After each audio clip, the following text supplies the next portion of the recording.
Assalamualaikum warahmatullahi wabarakatuh. Perkenalkan, saya memperkenalkan diri. Nama saya Ahmad Mukhayan, Eskom MM. Saya adalah dosen tetap program studi Sistem Informasi Fakultas Ilmu Komputer Universitas Narotama Surabaya dengan NIDN 07 12 10 8504. Saya berada di program studi Sistem Informasi dengan penjurusan utama adalah Business Information System dan Corporate Information System, di mana di salah satu mata kuliah di dalam Business Information System adalah e-business. Selanjutnya, perkenalkan saya memberikan penjelasan mengenai mata kuliah e-business, di mana mata kuliah tersebut adalah mata kuliah yang saya ampu untuk diajarkan kepada mahasiswa pada semester 6 dengan beban SKS sebanyak 3 SKS. E-business, mata kuliah e-business membahas pemanfaatan teknologi informasi dan komunikasi atau TIK dalam kegiatan bisnis untuk meningkatkan efisiensi, daya saing, dan jangkauan pasar. Mahasiswa akan mempelajari konsep dasar dari e-business, model bisnis digital, strategi transformasi digital, serta implementasi teknologi seperti e-commerce, supply chain digital, CRM, atau customer relationship management, dan digital marketing. Adapun fokus yang diberikan kepada mahasiswa adalah pada aspek strategis, teknis, dan manajerial dalam mengembangkan dan mengelola bisnis berbasis digital. Adapun CPL yang dibebankan dari program studi adalah yang pertama CPL 2, yaitu menjadi profesional di bidang manajemen pemasaran, CPL 3 menjadi profesional di bidang manajemen keuangan dan investasi, dan kemudian CPL keempat yaitu menjadi wirausaha. Adapun capaian pembelajaran yang akan dicapai setelah mahasiswa mengikuti mata kuliah ini adalah yang pertama, bagaimana mahasiswa mampu menjelaskan konsep dan model bisnis e-bisnis serta perbedaan dengan e-commerce. Yang kedua adalah mahasiswa mampu menganalisis kebutuhan dan strategi transformasi digital dalam organisasi. Yang ketiga, mahasiswa mampu mendesain dan mengelola infrastruktur digital bisnis termasuk sistem e-commerce dan CRM. Yang keempat, mahasiswa mampu menerapkan prinsip-prinsip pemasaran digital dan sosial media marketing. Mengidentifikasi tantangan dan risiko dalam implementasi e-bisnis termasuk aspek hukum dan keamanan. Kemudian yang terakhir adalah mahasiswa mampu menyusun solusi strategis berbasis teknologi untuk meningkatkan daya saing bisnis.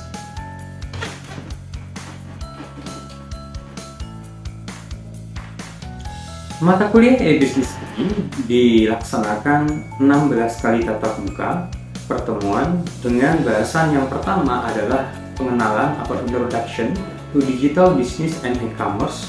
Kemudian yang kedua adalah marketplace analysis for e-commerce.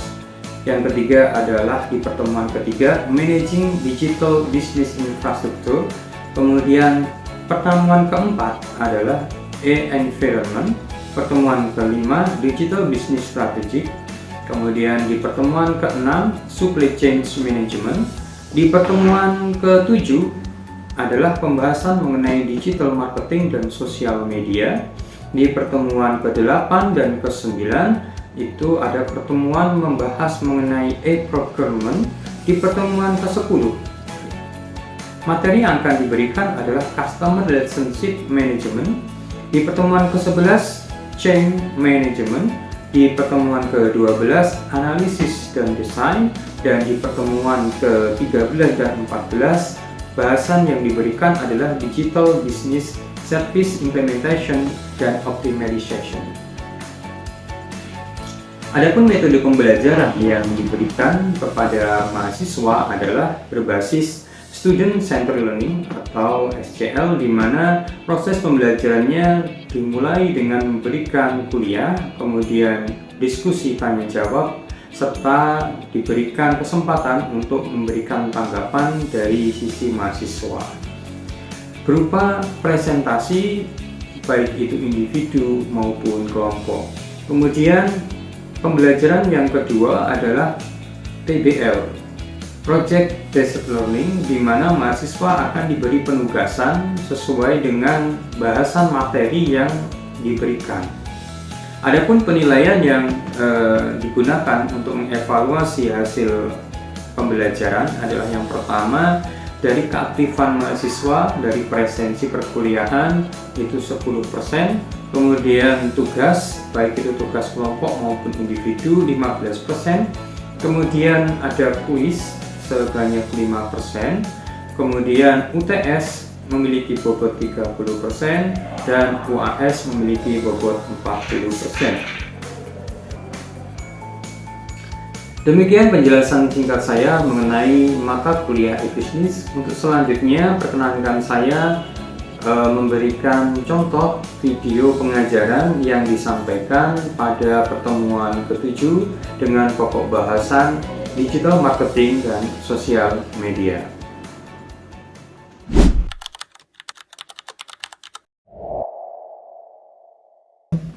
Oke, assalamualaikum warahmatullahi wabarakatuh. Waalaikumsalam warahmatullahi wabarakatuh. Oke, melanjutkan materi kita mengenai mata kuliah e-bisnis. Ya, malam ini kita masuk ke pertemuan ke-7. Materinya adalah pemasaran digital dan media sosial. Semuanya pasti punya media sosial, benar nggak? Ya. Apakah media sosialnya sudah digunakan untuk pemasaran? Belum. Setidaknya branding ya, branding untuk digital. Nah, oke, pemasaran digital dan media sosial adalah kunci sukses e-bisnis karena membantu meningkatkan brand awareness, engagement, dan penjualan strategi yang tepat. Bisnis online dapat bersaing di pasar digital. Kalau kita lihat kenapa sih UMKM kita saat ini tidak begitu pandai bersaing, salah satunya adalah mereka belum awareness terhadap digitalisasi yang ada. Atau setidaknya mereka punya media sosial, punya TikTok, punya Instagram, tapi tidak termanfaatkan dengan baik. Bagaimana Instagram tersebut digunakan untuk branding usahanya. Kalau TikTok paling untuk scroll aja. Sedangkan untuk menggunakannya sebagai alat untuk memajukan usahanya ini masih kurang. Ini adalah kendala kita di masyarakat kita, terutama di bagian UMKM kita. Nah, lalu bagaimana pemasaran digital dalam e-bisnis? Kalau kita perhatikan ya, kenapa pemasaran digital itu saat ini sangat penting? Karena kita lihat perkembangan teknologi kita saat ini. Saat ini yang paling tren apa? Kalau bicara teknologi, AI. Kalian bisa melihat nggak benang merah antara AI dan pemasaran? Kira-kira AI dan pemasaran. Apakah AI hanya untuk membantu kita menulis? Tidak kan? Membantu kita mengerjakan tugas? Iya kan? Iya. AI sebenarnya bisa kita lakukan untuk pemasaran. Caranya gimana? Yang pertama, pernah dengar VO? VO3? Belum. VO3 adalah salah satu produk dari Google Gemini, di mana kita hanya menulis sebuah kata, di sana akan muncul videonya. Membuat video AI hanya dengan prompt, hanya dengan kata. Kalau itu disalahgunakan ya akan salah. Tetapi kalau dihubungkan dengan pemasaran, itu nanti kita bisa membuat sebuah video pemasaran tanpa harus tampak wajah kita, tanpa harus kita take video berulang kali. Hanya dengan teks kita sudah bisa membuat sebuah video. Produknya gimana? Produknya kita hanya menampilkan produk, upload fotonya di prompt tersebut, upload foto ditambah dengan promptnya, itu akan menjadikan produk tersebut bergerak mengikuti prompt apa yang kita kehendaki membuat videonya. Tetapi kalau kita awas terhadap apa istilahnya prompt tersebut, maka produk yang kita buat dari prompt AI akan berbeda dengan video tag aslinya. Ini akan kelihatan. Begitu juga produk-produk akademik, katakanlah kita membuat tugas, saya akan dengan mudah bisa membedakan ini tugas ini dikerjakan dengan AI atau dengan ketik sendiri, karena bahasanya ada perbedaan antara bahasa mesin dengan bahasa kita. Nah, ini peran penting di dalam e-bisnis adalah pemasaran digital salah satunya. Nah, selanjutnya adalah apa yang ada di dalam pemasaran digital yang terkait dengan e-bisnis. Yang pertama adalah Search Engine Optimization atau SEO. Nah, SEO itu apa? Ya, Search Engine Optimization. Caranya seperti apa?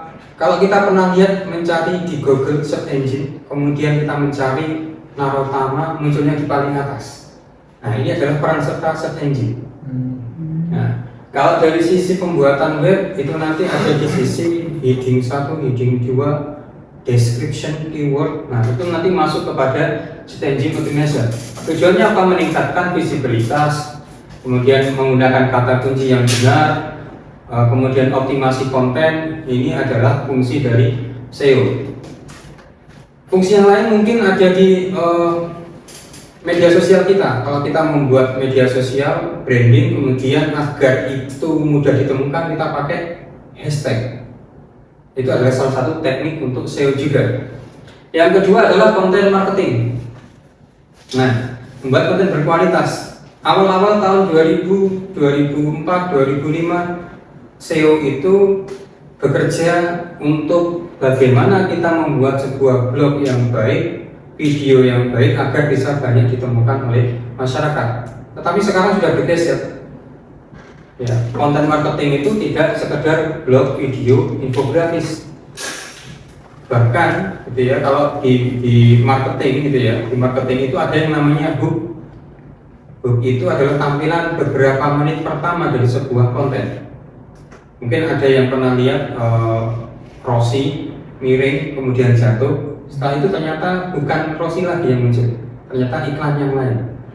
Nah, itu adalah salah satu hook, ya. Kemudian fokus pada solusi masalah pelanggan. Makanya iklan, gitu ya. Iklan biasanya muncul pertanyaan pertama adalah Anda gatal-gatal, gitu ya. Kemudian batuk berkepanjangan. Nah, itu kan permasalahan dari customer. Setelah itu baru kita kasih solusi. Biasanya marketing seperti itu. Nah, konten marketing yang baik biasanya dimulai dari itu, dari masalah pelanggan. Jangan bilang keunggulan produk kita dulu, pelajari masalah pelanggan itu apa, gitu ya. Kemudian email marketing, ya, mengirim promosi, diskon atau newsletter untuk menjaga engagement. Pernah dapat email isinya iklan? Yang pernah, dia pasti pernah ngisi form apa, gitu ya. Iya. Tujuannya apa? Form itu akan digunakan orang lain, namanya jual beli alamat. Ini sangat sering di dunia digital ini ya. Nah, kemudian pay per click dan iklan berbayar. Awal-awal tahun 2004 ini sangat ngetren pay per click. Kalau iklan itu diklik, maka kita dapat pendapatan. Nah, salah satu metode pemasaran salah satunya pakai pay per click. Kemudian affiliate dan influence marketing, ini yang sekarang lagi ngetren lagi. Artis kita sewa untuk menawarkan produk kita. Nah, itu pakai influence. Sedangkan affiliate kita menawarkan produk orang lain tapi kita dapat komisi. Saat ini yang ramai di TikTok adalah affiliate marketing. Bahkan hanya dengan copy URL-nya, produknya, kemudian kita taruh di konten kita sudah jadi affiliate marketing. Lalu bagaimana peran media sosial dalam bisnis? Jadi alat pemasaran yang sangat efektif karena yang pertama jangkauannya luas, seluruh Indonesia. Kemudian interaksi langsung dengan pelanggan, mereka bisa langsung komen, kita bisa langsung menjawab. Itu yang paling penting di dalam pemasaran adalah kecepatan dalam menerima tanggapan. Kemudian target iklan yang presisi. Kalau kita lihat ketika kalian daftar media sosial pasti dimintai alamat email, umur, lokasi, itu merupakan target marketing.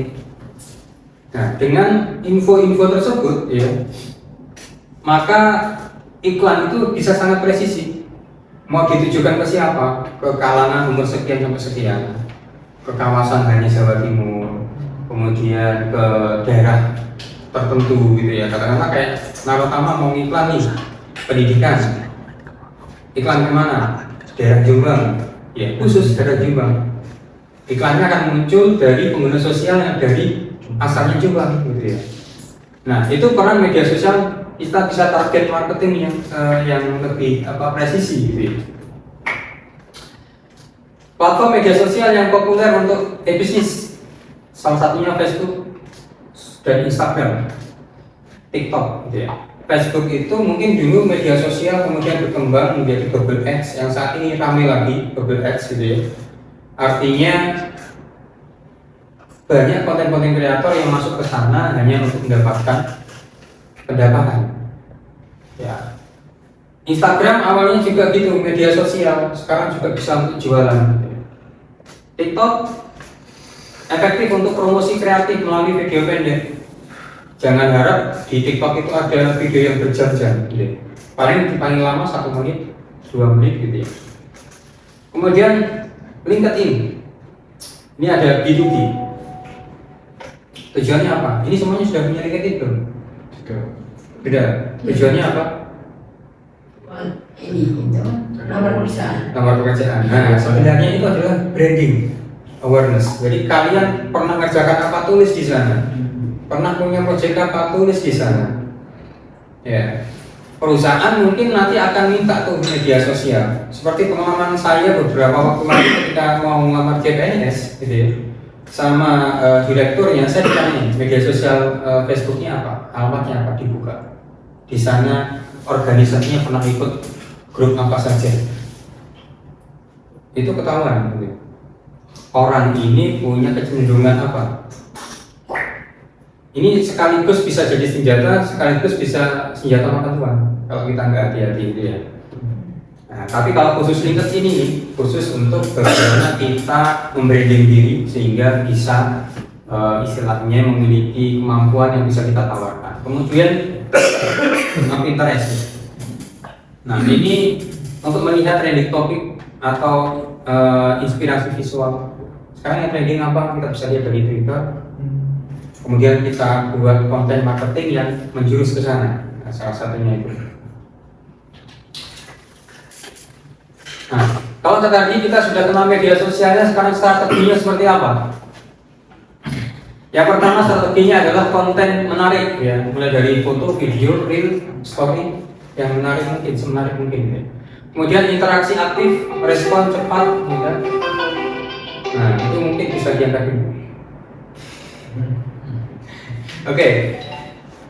Interaksi aktif ya, respon cepat, polling, Q&A itu mempermudah kita untuk menjalin hubungan dengan customer, gitu ya. Kemudian iklan berbayar, kita bisa naruh iklan. Tujuannya apa? Iklan itu bukan tujuan utama sebenarnya. Kalau kita melihat ya. Yang baik itu kita misalkan bikin 5 konten, kita iklankan semua. Nanti kita lihat dari 5 konten kita itu yang paling banyak dikunjungi yang mana. Ketika misalkan ketemu konten pertama ternyata yang paling banyak dikunjungi, setelah itu kita iklan lagi khusus ya. Khusus untuk iklan yang pertama tadi, konten yang pertama kita tembak di sana yang paling banyak. Nah itu salah satu tips yang kita bisa lakukan ketika kita mau berjualan atau marketing di digital gitu. Nah kemudian kolaborasi dengan influence. Ini kalau kita punya budget banyak kita bisa gitu ya. Kemudian analisis data, insight pengguna menggunakan tool seperti Facebook Insight atau Google Analytics. Atau kalau yang biasa saya lakukan menggunakan TikTok itu beberapa konten saya bisa sampai ribuan. Itu kalau dianalisis ketahuan yang suka lihat ini umur berapa saja, banyak laki-laki atau perempuannya, area mana yang paling banyak mengunjungi. Kemudian di konten itu kata-kata apa yang sering muncul, nah itu ketahuan. Nah tujuannya apa? Analisis data. Ketika kita sudah tahu, oh ternyata umur 40 tahun ke atas yang paling banyak muncul, kita tembak di sana. Kalau kita iklan, ke usia itu tujuannya.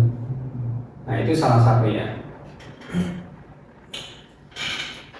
Kemudian selanjutnya adalah strategi pemasaran. Ini khusus TikTok ini saya bahas. Kenapa? Karena beberapa yang saya kuasai dan saya lakukan juga di TikTok ya strateginya. Yang pertama memahami audiens TikTok.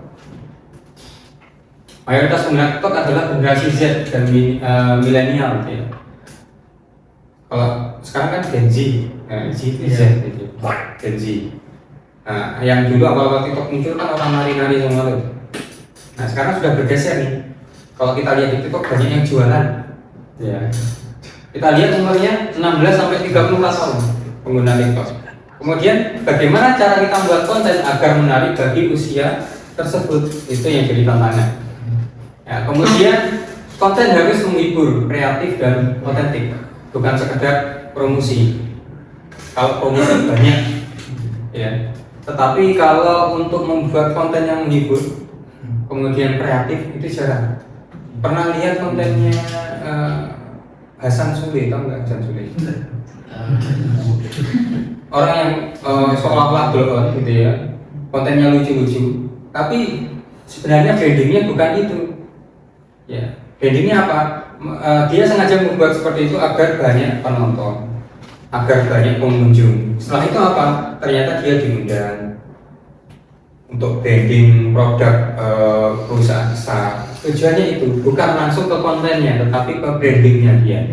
Karena ada banyak nih. Kita mau bikin konten tujuannya apa? Ada yang tujuannya memang untuk jualan, ada yang memang untuk branding dulu. Setelah itu baru jualan. Ada yang memang nggak jualan, nggak branding, tapi hanya sekedar iseng-iseng aja juga banyak. Nah, kemudian gunakan TikTok Analytics. Tadi yang saya sebutkan ada TikTok Insight dari konten-konten kita. Kemudian yang kedua adalah optimalisasi profil TikTok bisnis. Kalau kita sudah daftar ke TikTok bisnis, di sana akan ada namanya fitur-fitur iklan yang bisa kita manfaatkan. Dimulai dari mana? Foto profil. Kalau buat TikTok, foto profil ini jangan aneh-aneh gitu. Kalau memang untuk jualan, logo fotonya atau produknya. Jangan jualan apa, logonya apa gitu ya. Memang menarik orang datang, tapi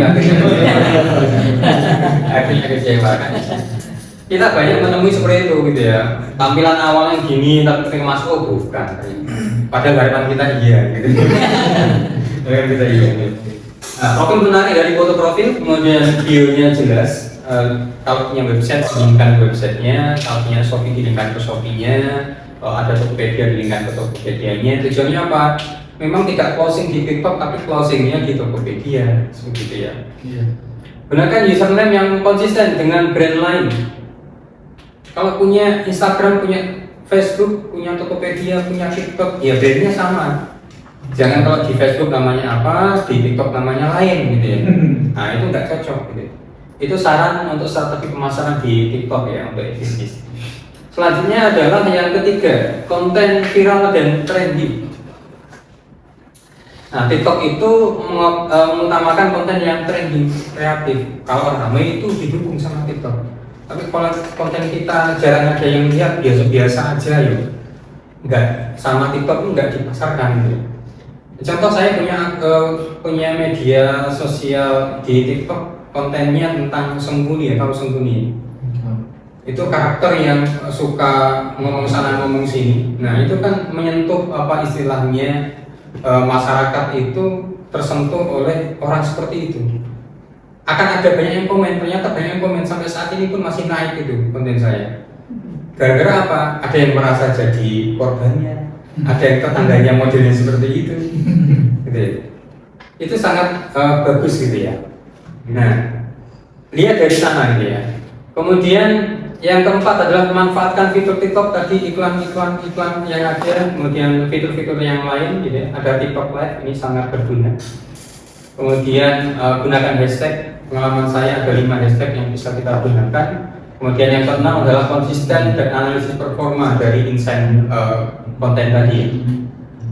Nah, kemudian terakhir adalah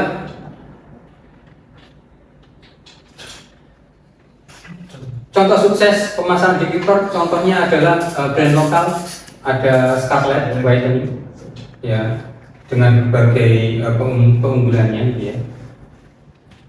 Nah, sesi tanya jawab, ada pertanyaan mungkin sebelum kita akhir? Karena menarik sekali kalau ngomong media sosial gitu ya, nggak akan ada habisnya.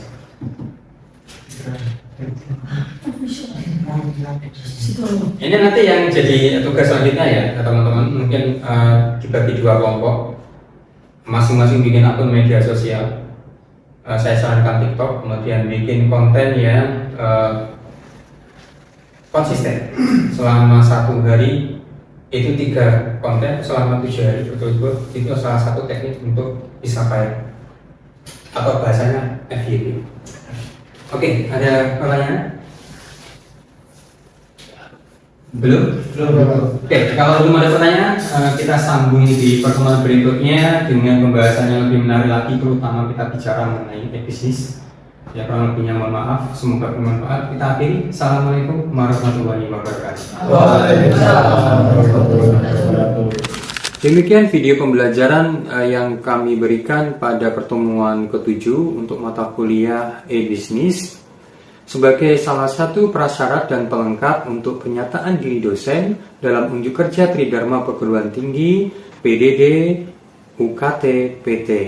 Selanjutnya kami ucapkan terima kasih kepada Kemendikti Saintek LLDikti Wilayah 7, segenap pimpinan Universitas Narotama, rekan-rekan dosen sejawat, mahasiswa beserta tim yang terlibat untuk menuju sertifikasi dosen Smart 2025. Terima kasih, kurang lebihnya mohon maaf. Assalamualaikum warahmatullahi wabarakatuh.